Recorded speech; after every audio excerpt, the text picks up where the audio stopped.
mais questões do Enem. Então, pensando nisso, na aula 45, nós vamos trabalhar o intensivo do Enem. Eu vou resolver com vocês algumas questões de Química do Enem de 2019, porque não dá para resolver todas em uma aula. Então, sempre vou intercalar os conteúdos de Orgânica com resolução de questões do Enem, tá? Então, fiquem ligados, porque durante a correção, durante a resolução dessas questões do Enem, eu vou estar revisando conteúdos, tá, que são relevantes para o Enem 2020. Certinho, galera? Então, vamos começar. Vou projetar aqui para vocês a questão para vocês lerem junto comigo a questão. E vou resolver aqui com vocês, tá? Então, a proposta é a gente resolver a questão de número 94. Vamos lá, leitura junto comigo? Acompanhe a leitura. Para realizar o desentupimento de tubulações de esgotos residenciais, é utilizada uma mistura sólida comercial que contém hidróxido de sódio NaOH e outra espécie química pulverizada. Quando é adicionada água a essa mistura, ocorre uma reação que libera gás hidrogênio e energia na forma de calor, aumentando a eficiência do desentupimento. Considere os potenciais padrão de redução da água e de outras espécies em meio básico expressos no quadro. Qual é a outra espécie, além do NaOH, né? O NaOH mais um metal, né? Qual é a outra espécie que está presente na composição da mistura comercial para aumentar a eficiência? Então, galera, o segredo aqui é qual dessas substâncias aqui desse quadro que vai aumentar a eficiência. Aumentar a eficiência, tá certo? Então, como que vai aumentar a eficiência? Aquela substância que tem maior espontaneidade para reagir. Então, nós temos que quanto maior a DDP, ou seja, a diferença de potencial que a gente calcula, potencial de oxidação menos o potencial de redução. Então, quem tiver maior DDP, ou também posso falar variação de potencial, né? Então, maior DDP ou maior potencial de redução ou de oxidação é a que vai ser mais espontâneo. Então, maior potencial vai ter maior espontaneidade. Espontaneidade, certo? Maior espontaneidade, tá?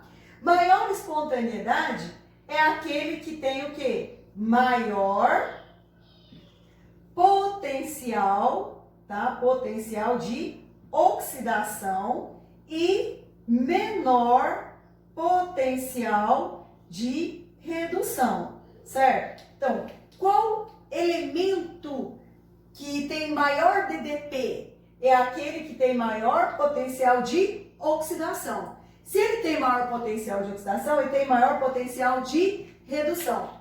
Galerinha, fica ligado aí, ó. O potencial de oxidação tem o mesmo valor do potencial de redução com sinal trocado. Vamos anotar isso aqui, ó. Potencial de oxidação, ó. Potencial de oxidação. Teoria importante aí, ó. Tá certo? Teoria importante, ó. Potencial padrão de oxidação, tá certo? Tem o mesmo valor numérico, o mesmo valor do potencial de do potencial de redução com sinal contrário. Com sinal contrário, certo? Essa teoriazinha aqui é muito importante. Então, o que acontece? Ele te deu aqui o potencial de redução, semi-reação de redução. Esse potencial aqui, ó, deixa eu colocar de vermelhinho aqui, ó. Esse potencial aqui é o de redução. Então, vou puxar um quadrinho aqui do lado, ó, e a gente vai colocar aqui do lado o potencial, tá, de oxidação, em volts aqui, ó. Vamos colocar aqui, ó, o potencial de oxidação. Olha, potencial de redução da água. A água ganha elétron, ela reduziu, tá? O hidrogênio aqui, ó, era mais 1, aqui ele passou para 0. Mais 1 para 0, redução. O cobalto aqui era mais 2, aí ele passou para 0, redução. O cobre aqui era mais 2, passou para 0, tá? Certo? Então, toda semi-reação aqui é de redução. Então, a redução da água era menos 0,83. A oxidação vai ser mais 0,83. O cobalto, menos 0,73. Oxidação, mais 0,73. Mais 0,22. Mais 0,58. Mais 2,33. Mais 0,88. Então, quem é que vai causar maior eficiência? Aquele que tiver maior espontaneidade para reagir. Quem é que tem maior espontaneidade para reagir? É o que tem maior potencial de oxidação. Quem é que tem o maior potencial de oxidação? O que tem menor de redução. Então, aqui, ó, a gente já selecionou esse aqui, ó, certo? Então, qual desses metais vai ser o alumínio? Portanto, a questão 94, tá? A questão 94, tá? Vai ser o alumínio. A questão 94, gabarito correto, letra A. Ok? Essa aí é uma questão de oxirredução. Ok? Teorias importantes foram faladas aqui. Beleza? Vamos lá para a próxima? Bom, meninos, vamos agora para a questão de número 98. Acompanhe a leitura desse exercício, porque a resposta está ali nas entrelinhas nesse exercício, ok? Então vamos lá. Questão de número 98. Acompanhe aqui junto comigo. O odor que permanece nas mãos após o contato com alho pode ser eliminado pela utilização de um sabonete de aço inoxidável, constituído de aço inox 74%, cromo e níquel. A principal vantagem desse sabonete é que ele não se desgasta com o uso. Considere que a principal substância responsável pelo odor de alho é a alicina, estrutura 1, e que para que o odor seja eliminado, ela é transformada na estrutura 2. Pergunta: na conversão da estrutura 1 para a estrutura 2, o sabonete atua como 1. Bom, vamos analisar o que aconteceu aqui na estrutura 1, que é a estrutura 1, a alicina, né? Bom, você pode ver que aqui eu tenho um oxigênio, né? Aqui, ó, o enxofre mais 1, oxigênio menos 1. Porque entre enxofre e oxigênio, então a diferença de eletronegatividade, o oxigênio é mais eletronegativo. Então, o NOx aqui do enxofre, que nesse caso aqui é mais 1, certo? Observando aqui na estrutura 2, eles pegaram essa estrutura aqui, ó, esticou ela, daqui pra cá perdeu só o oxigênio, tá? Então aqui, ó, CH2, CH, CH2, enxofre, enxofre, CH2, CH, dupla CH2. Então daqui pra cá, aqui tá na forma de linhas, aqui tá na forma, né, semicondensada. Então o que aconteceu? Daqui pra cá, ele perdeu o oxigênio, tá? Nessa reação aí, na transformação da estrutura 1 para a estrutura 2, ela perdeu o oxigênio. Tá, se você analisar aqui, ó, o enxofre aqui é mais 1. Enxofre, enxofre, não tem diferença de eletronegatividade, então aqui é 0. Então, se você analisar aqui, ó, o enxofre passou de mais 1 a 0. Então, o enxofre sofreu o quê? Redução. Mas para o enxofre sofrer redução, o metal presente no sabonete deveria acontecer o quê? Oxidação. Pensa aqui, ó, o enxofre daqui para cá, o NOx diminuiu, sofreu o quê? Redução. Para ele sofrer redução, o sabonete deveria sofrer o quê? Oxidação. Quando o elemento sofre oxidação, o que acontece na oxidação? A massa diminui. Lembra disso? A gente explicou isso? A massa diminui. A massa diminui, vai desgastando, ele vai oxidando, a sua massa vai diminuindo, tá? Grava isso aí bem, tá? Então, o elemento que sofre oxidação do elétron vira íon, a sua massa vai o quê? Diminuindo, vai se desgastando, tá? Quando o ferro vai sofrendo oxidação, a sua massa não vai diminuindo, ele não vai corroendo? Tá bom. Fiquei meio intrigada com essa questão aqui, porque no exercício falou que o sabonete é feito de aço inoxidável. Falou que esse sabonete aqui, ele é feito de aço inoxidável. Inoxidável, tá? O que é inoxidável? Que ele não oxida. Que ele não oxida, tá? Ele não oxida, tá certo? Ele não oxida. Portanto, aqui, não é por aí a resposta, tá? Não é por aí a resposta, ok? Então, vamos eliminar as alternativas aqui e vamos continuar a discussão. Bom, esse sabonete vai atuar como ácido? Não. Por que não vai atuar como ácido? Porque para ser um ácido tem que ter H+. Ele é formado de aço inoxidável, cromo e níquel. Então, não. Bom, vamos pular esse redutor aqui. Eletrólito.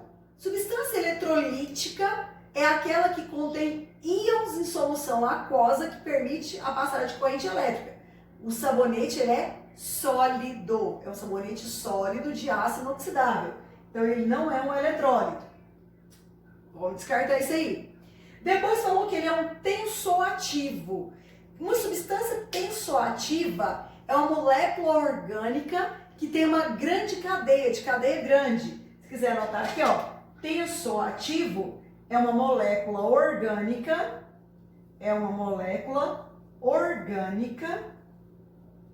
tá? De cadeia grande, de cadeia longa, tá? De cadeia longa, grande, tá certo? Então, logicamente, esse sabonete não vai atuar como um tensoativo. Tá, aí faltou as opções B, redutor, e catalisador. Quem é o redutor? O redutor é aquele que sofre oxidação. Redutor é quem sofre oxidação. O sabonete não é aço inoxidável? Já estou falando que não oxida. Outra dica importantíssima que falou no texto aqui, ó. O sabonete, ele não desgasta. Falou que o sabonete não se desgasta. Se ele não se desgasta, quer dizer que ele pode até participar da reação, mas no final ele é regenerado. Que substância que aumenta a velocidade de uma reação, faz com que a reação ocorra, ou seja, faz com que a estrutura 1 se transforme na estrutura 2, porém, ele não é consumido. No final, ele é regenerado e ele não é consumido. Catalisador. Então, a resposta correta aqui é a letra E. Ele atua como catalisador. Ou seja, o exercício, ele de certa forma nos induz a levar para o lado de oxidação, mas não é um exercício de oxidação, tá? Então, a resposta dessa questão aqui estava no próprio texto, quando falou que o sabonete é inoxidável, ele não oxida, tá? Outra dica importante, ó, ele não se desgasta. Se ele não se desgasta, ele não é consumido durante o processo. Se ele não é consumido, ele não é reagente. Ele vai ser o quê? Um catalisador, ok? Catalisador é aquela substância que pode até participar da reação, no final ele é regenerado, ele não se desgasta. Beleza? Bora lá para a próxima. Bora lá agora, questão 101, caderno amarelo, Enem 2019. Bom, vamos ler o exercício. A utilização de corantes na indústria de alimentos é bastante difundida e a escolha por corantes naturais vem sendo mais explorada por diversas razões. A seguir são mostradas 3 estruturas de corantes naturais. Essa aqui é a estrutura da molécula chamada de bichina, ela está presente no urucum. Essa molécula aqui é a molécula do licopeno, que está presente no tomate. E essa aqui é a molécula do beta-caroteno, que que está presente na cenoura e na laranja. São as substâncias que dão coloração. Bom, o que eles querem saber? A propriedade comum às estruturas que confere cor a esses compostos, a propriedade comum às estruturas que confere cor a esses compostos é a presença de. Bom, aí vamos analisar lá. Eu quero saber o que tem aqui nesses 3 compostos que confere a intensidade dessa cor, tá? Então, o segredo aqui é olhar a questão da cor, tá? Agora, nós sabemos em química, você estudou lá no primeiro ano, que a cor ela está associada a transações eletrônicas. Transações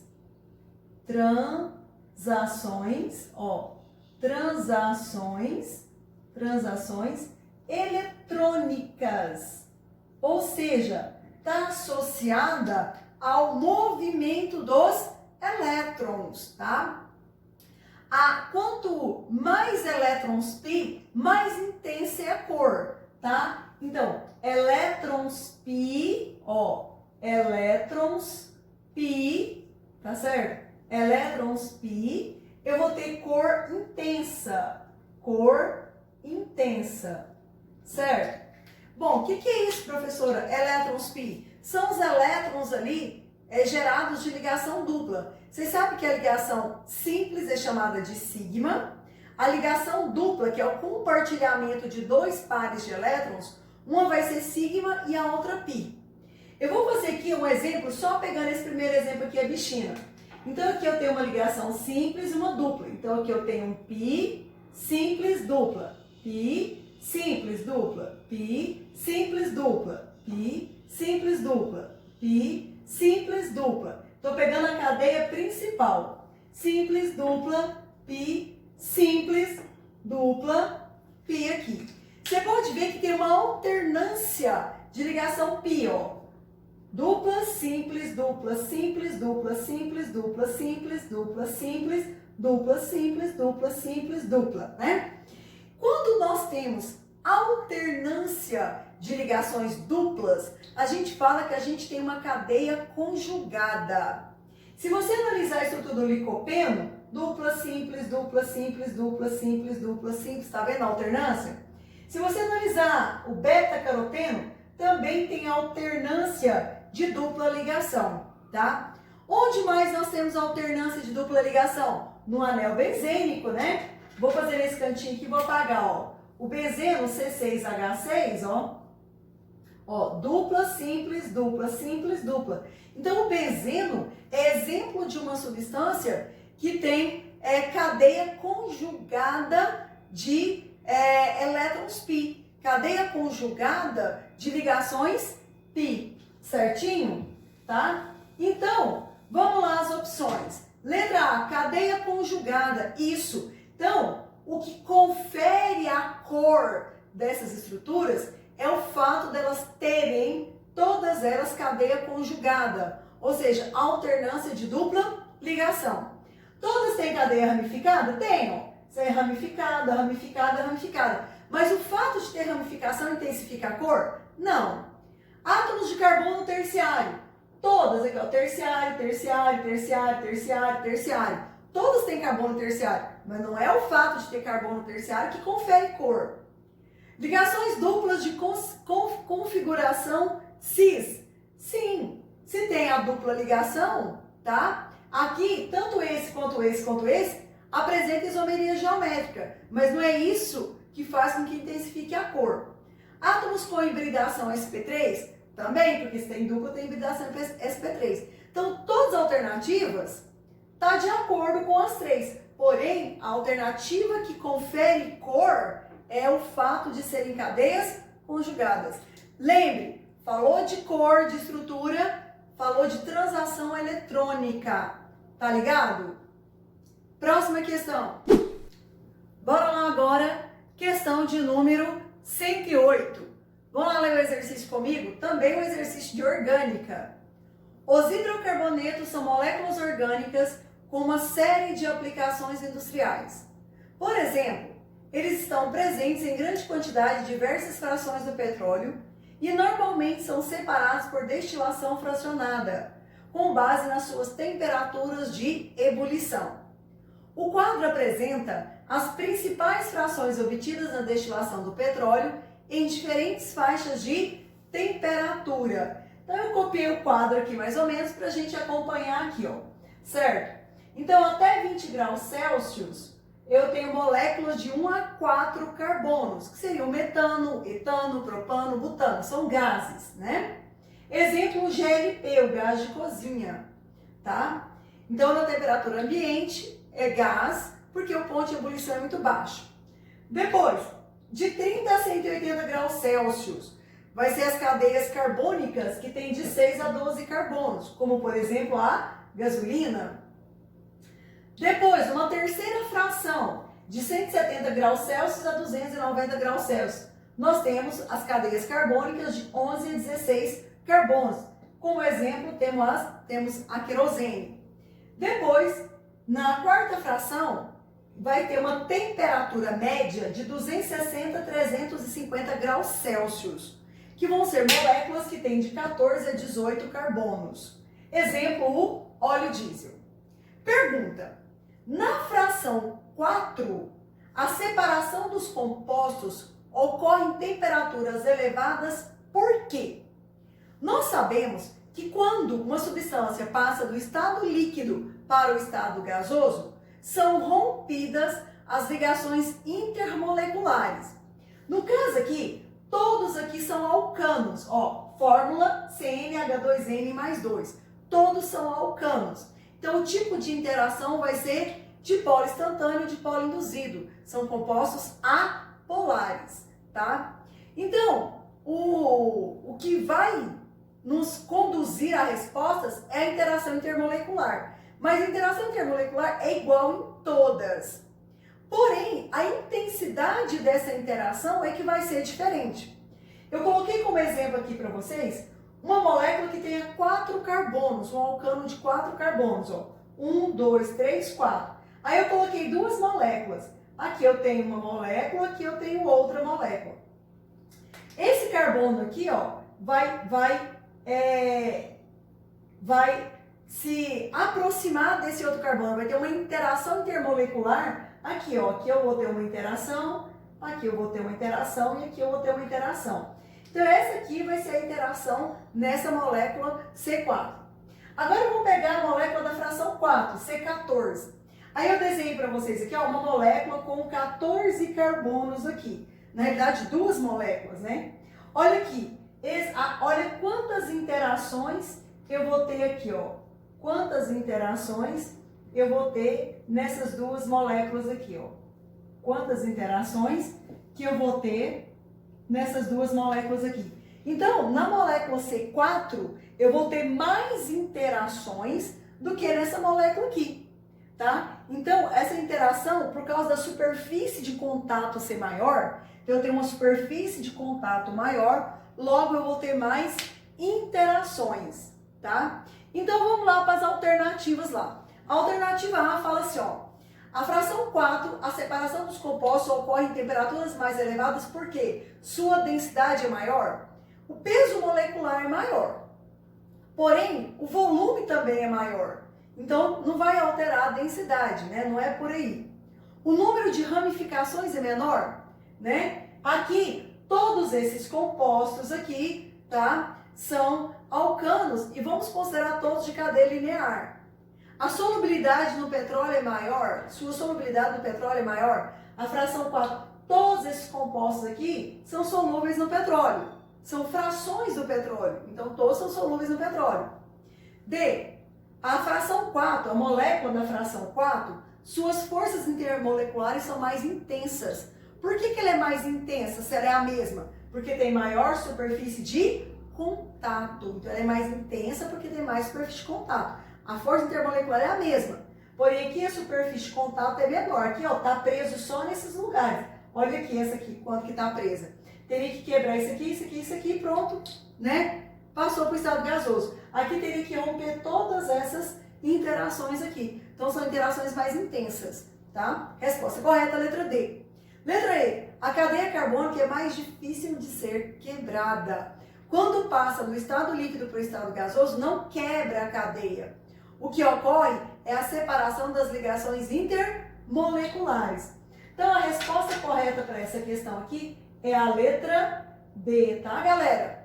Então, porque quando a cadeia, comparando compostos, né, iguais, no caso que são todos alcanos, ó, todos têm a mesma fórmula geral, todos são hidrocarbonetos, todos são alcanos, pertencem à mesma classe dos alcanos, tá? Comparando compostos de mesma função, compostos de cadeias semelhantes, quanto maior a cadeia, mais interações eu vou ter, certo? As interações são iguais, mas eu vou ter mais interações, tá? Certinho? Então vamos lá para a próxima. Bom, meninos, para a gente fechar essa aula de hoje, eu escolhi uma questão do Enem 2019 que fala de concentração das soluções. Então, acompanhe comigo porque é uma questão de cálculo, tá? Vamos lá ler o exercício? Questão de número 133, acompanhe lá a leitura do exercício. Um dos parâmetros de controle de qualidade de polpas de frutas destinadas ao consumo como bebida é a acidez total expressa em ácido cítrico, que corresponde à massa dessa substância em 100 gramas de polpa de fruta. O ácido cítrico é uma molécula orgânica que apresenta 3 hidrogênios ionizáveis, ou seja, um ácido triprótico, e massa molar 192 gramas por mol. O quadro indica o valor mínimo desse parâmetro de qualidade para polpas comerciais de algumas frutas. Então, tá? A acidez da acerola 0,8, caju 0,3, cupuaçu 1,5, graviola 0,6 e maracujá 2,5. Bom, continuando. A acidez total expressa em ácido cítrico de uma amostra comercial de polpa de fruta foi determinada. Eles pegaram uma polpa de fruta lá, aleatória, e foram fazer a análise dela. No procedimento, adicionou-se água destilada a 2,2 gramas dessa amostra. Após a solubilização do ácido cítrico, o sólido remanescente foi filtrado. A solução obtida foi titulada com uma solução de hidróxido de sódio de concentração 0,01 mol por litro, em que foi consumido 24 ml dessa solução básica, da solução titulante. Entre as listadas, a amostra analisada pode ser de qual polpa de fruta? Então é o seguinte, eles pegaram uma polpa de fruta, levou para o laboratório, pegou 2,2 gramas dessa polpa de fruta, tá? E fez a titulação dela. Para que a titulação? Para descobrir a acidez dela. Para titular um ácido, você usa uma base. No caso, foi usado hidróxido de sódio. Então, bora lá, vamos tirar as informações que nós temos desse exercício. Primeiro falou que o ácido cítrico, ele tem 3 hidrogênios ionizáveis. Então, vamos chamar esse ácido de H3A. Podia ser H3C, tanto faz. Então, aqui, ó, o ácido cítrico, tá? Que é o ácido das polpas de frutas, que é responsável pela acidez, vai ser chamado de H3A, certo? Esse aí, né, é aleatório, não importa a forma, o que importa é que tem 3 hidrogênios ionizáveis. O que mais que ele falou? Que a massa molar desse ácido é igual a 192 gramas por mol. Que tanto dessa polpa foi analisada? A amostra da polpa, foi de 2,2 gramas. Outra informação importante, que é a concentração molar, tá? A concentração do NaOH, foi de 0,01 mol por litro. O volume de NaOH usado na titulação foi de 24 ml, certo? Ele quer descobrir a acidez. A acidez se dá pela quantidade, pela massa de hidrogênio em 100 gramas de polpa de fruta. Então, eu tenho que descobrir quanto de massa desse ácido eu tenho em 2,2 gramas da polpa, tá? Então, primeiramente, vamos descobrir o número de mols de NaOH. Então, primeiramente, vamos descobrir o número de mols de NaOH, certo? Bom, a concentração não é 0,01 mol por litro? 1 litro é 1000 ml. Então, aqui, ó, em 1000 ml de solução, eu tenho 0,01 mol de NaOH. Quanto de NaOH você usou? 24 ml. Então, em 24 ml, eu vou ter o quê? X. Multiplicando isso aqui cruzado, 24 vezes 0,1 vai dar 0,24.